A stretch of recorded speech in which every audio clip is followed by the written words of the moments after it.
କୋଉଠି କାହିଁ ଦେଖାଯାଉନି, ଯାହା ଦେଖାଯାଉଛି ତାହା ଯଥେଷ୍ଟ।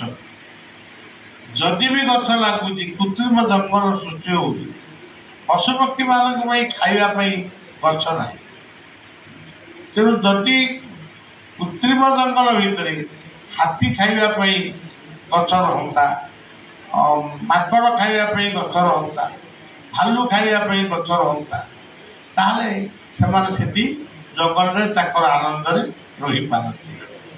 ତେଣୁ ଯେହେତୁ ଆମେ ଭାବି ନେଇଛୁ ଗଣତନ୍ତ୍ର ମାନେ ମଣିଷମାନଙ୍କୁ ପାଇଁ ରାସ୍ତା କରିବୁ, ନଳକୂପ କରିବୁ, ତା ବି ଠିକ୍, କିନ୍ତୁ ପାଣିଟା କେବଳ ମଣିଷମାନଙ୍କ ପାଇଁ ଦରକାର ନୁହେଁ, ସମସ୍ତଙ୍କ ପାଇଁ ଦରକାର।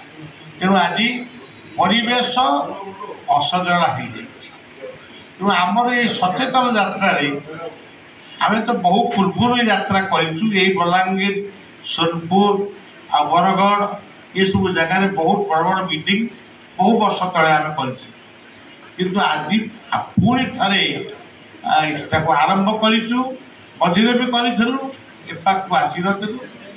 ଆଜି ଯେଉଁ ଓଡ଼ିଶାର ପଶ୍ଚିମାଞ୍ଚଳକୁ ଆମେ ଯାତ୍ରା କରିଛୁ, ଇଏ ନୂଆ ନୁହେଁ, ଆମେ ବହୁ ପୂର୍ବରୁ ଆସିଛୁ। ଏବେ ବି ଏ ଯାତ୍ରାର ଲକ୍ଷ୍ୟ ହେଉଛି ବର୍ଷା ଦିନ ଆସିଛି, ଜଗନ୍ନାଥଙ୍କ ନାମରେ ହଉ ବା ନିଜ ପିତାମାତା ଗୁରୁଙ୍କ ନାମରେ ହଉ ବା ନିଜ ଇଷ୍ଟଙ୍କ ନାମରେ ହଉ 5ଟି ଗଛ ଅନ୍ତତଃ ଲଗାନ୍ତୁ ଆଉ ବଞ୍ଚାନ୍ତୁ।